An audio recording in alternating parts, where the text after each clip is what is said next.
Bismillahirrahmanirrahim. Assalamualaikum warahmatullahi wabarakatuh.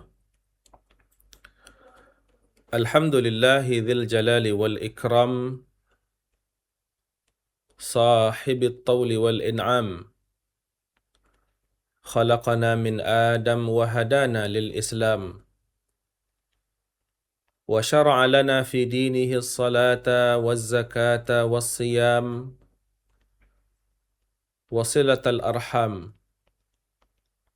ثم الصلاة والسلام على نبينا وحبيبنا محمد سيد الأنام وعلى آله البررة الكرام وأصحابه الأئمة الأعلام ومن سار على نهجهم ما تعاقبت الليالي والأيام. Kaum muslimin, muslimat, saudara pendengar suara Kampar dan sahabat MUI, Al-Quran adalah sumber segala kemuliaan. Al-Quran adalah kitab suci terakhir yang Allah turunkan untuk umat manusia. Ukuran dan parameter kemuliaan umat ini ditentukan bagaimana interaksi mereka dengan Al-Quran dalam hal membacanya, memahaminya, mentadabbur, dan mengamalkannya.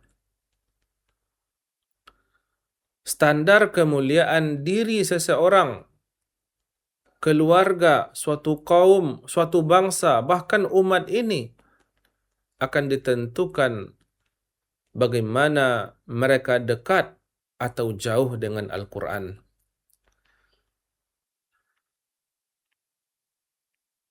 Umat Islam begitu memuliakan bulan Ramadan, suatu musim ketaatan yang Allah sediakan bagi orang-orang yang beriman untuk melatih diri, untuk membersihkan hati, membiasakan amal saleh, agar nanti mereka keluar dari bulan yang mulia ini dalam keadaan lebih baik sebelum Ramadan datang.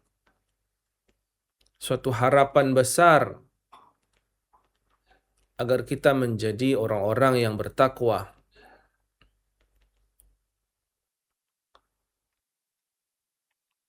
Tapi kemudian, adakah kita menyadari bahwa kemuliaan Ramadan itu dari mana diperolehnya?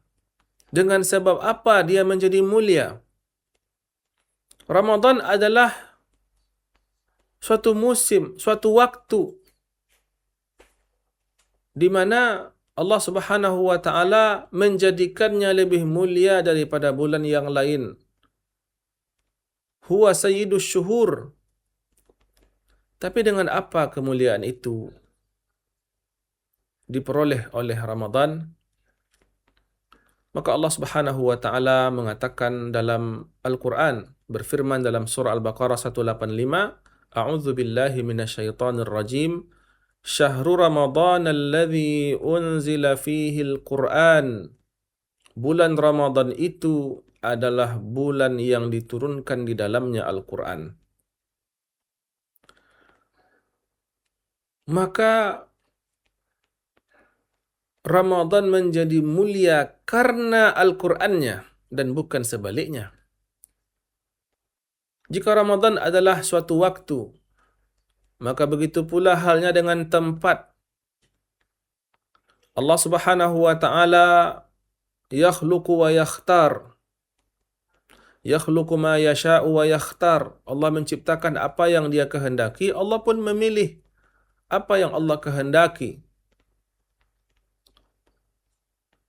Maka Allah memilih tanah Mekah sebagai tempat pertama kali turunnya wahyu Al-Quran. Maka menjadilah Mekah itu tanah suci, tanah haram. Wa ahabbul biqa' wa a'zamul biqa'. Dia adalah tanah yang paling mulia di sisi Allah Subhanahu wa taala di muka bumi. Satu kali kita salat di Masjidil Haram lebih baik daripada 100.000 kali salat di tempat yang lainnya. Lalu kepada siapa Al-Quran itu dititipkan, diamanahkan kepada baginda Nabi kita sallallahu alaihi wasallam, maka dia menjadi Sayyidul Anbiya wal Mursalin wa Imamul Muttaqin, pemimpinnya para nabi dan rasul, imamnya orang-orang yang bertakwa. Karena dialah sahibul Quran, dialah muallimul Quran, dialah yang kana khuluquhul Quran, dialah pembawa Al-Quran, sahibnya, pengajarnya, dan dialah yang berakhlak Qurani itu. Bahkan perantara yang mengantarkan Al-Quran, malaikat Jibril, menjadi Sayyidul Malaikah. Huwa Ruhul Amin. Dialah Ar-Ruhul Amin, dan dialah pemimpin para malaikat. Saudara pendengar suara Kampar dan sahabat MUI dimanapun berada, dalam surah Al-Hadid ayat 25 Allah Subhanahu wa taala mengatakan, Laqad arsalna rusulana bil bayyinat. Kami telah utus rasul-rasul kami itu dengan bukti-bukti yang jelas, yang nyata. Wa anzalna ma'ahumul kitaba wal mizan.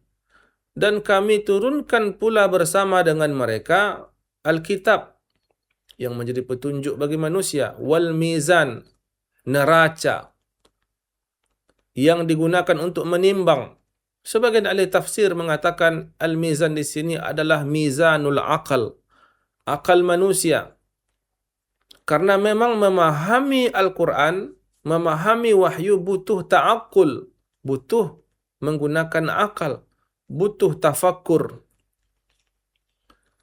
Lalu kemudian lanjutan ayatnya, liyakuman nasu bil qist. Dengan kitab petunjuk dan dengan akal yang mengelola dan memahami itulah manusia bisa hidup dalam keadilan, dalam keseimbangan. Wa anzalna ma'ahumul hadid. Wa anzalna lahumul hadid. Lalu kemudian kami turunkan besi, fihi ba'sun syadid. Dalam besi itu ada kekuatan yang besar, wa manafi'u linnas, dan banyak manfaat bagi manusia. Jemaah yang dirahmati oleh Allah, kita mengetahui dan yang kita pelajari, besi itu digali dari dalam tanah, bukan turun dari langit.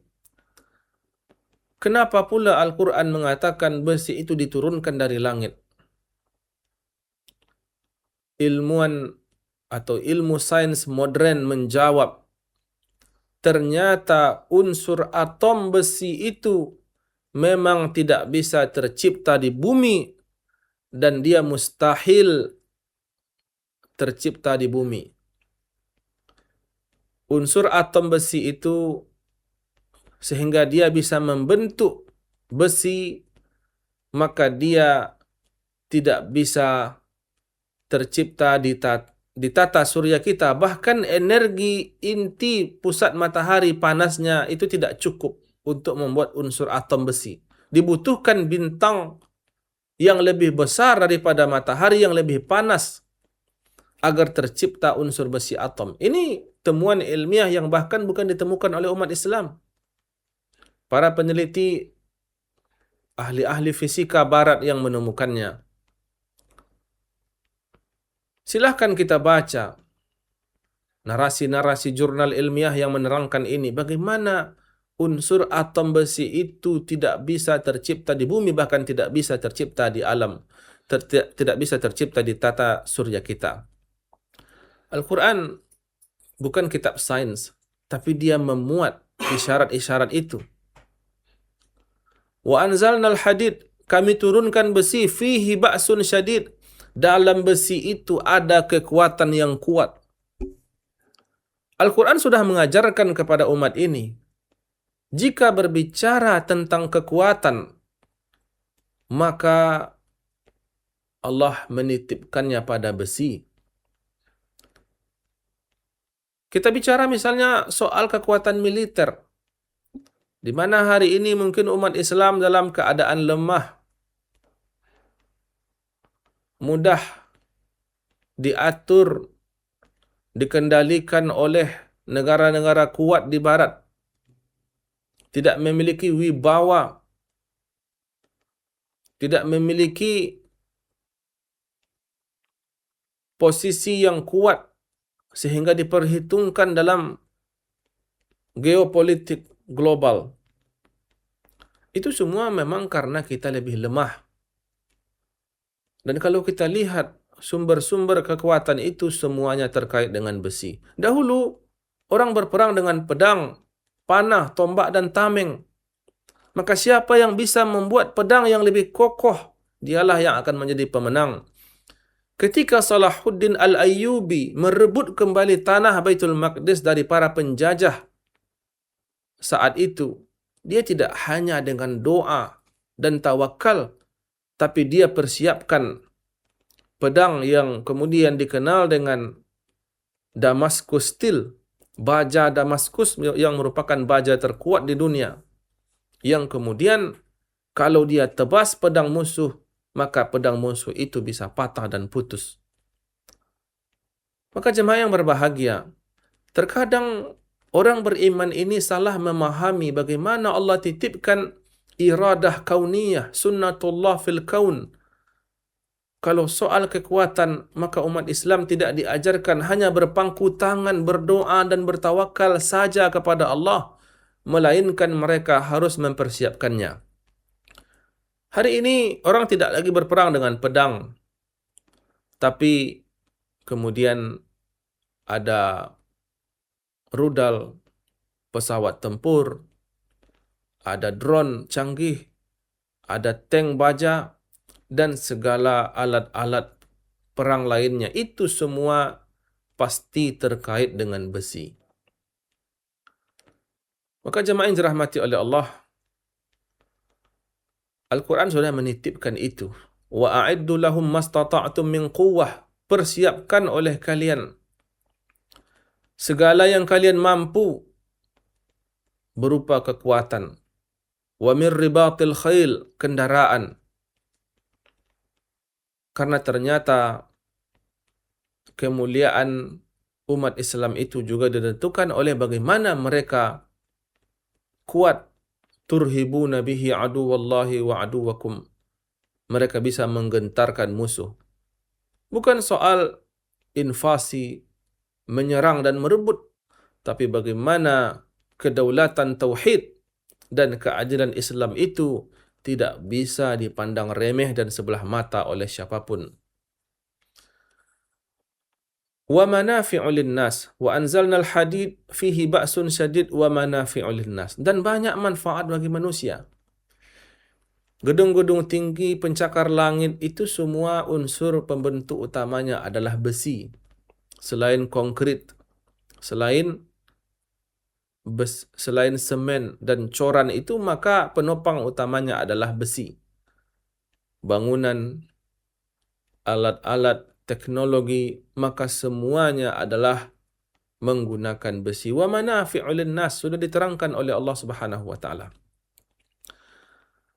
Jemaah yang dirahmati oleh Allah, maka terkadang Al-Quran yang kita baca itu sama dengan Al-Quran yang dibaca oleh para sahabat Nabi yang mulia. Tapi ketika mereka membaca Al-Quran, Allah titipkan amanah menggenggam bumi ini. 2/3 kekuasaan bumi ditaklukkan oleh umat Islam. Raksasa superpower dunia waktu itu, Romawi dan Persia, kemudian bisa tunduk di bawah keadilan Islam yang merupakan rahmatan lil alamin. Al-Qur'annya sama. Al-Qur'an yang kita baca sama. Dan semangat umat Islam tidak pernah luntur dalam membaca Al-Qur'an. Tadarus dilakukan, pengajian terus tumbuh dan hidup. Tapi ada yang perlu kita kalibrasi ulang. Bagaimana cara kita membaca Al-Qur'an? Dahulu para sahabat mereka tidaklah menambah dari 10 ayat sebelum mereka betul-betul mampu memahami Al-Quran, mengamalkannya dalam kehidupan.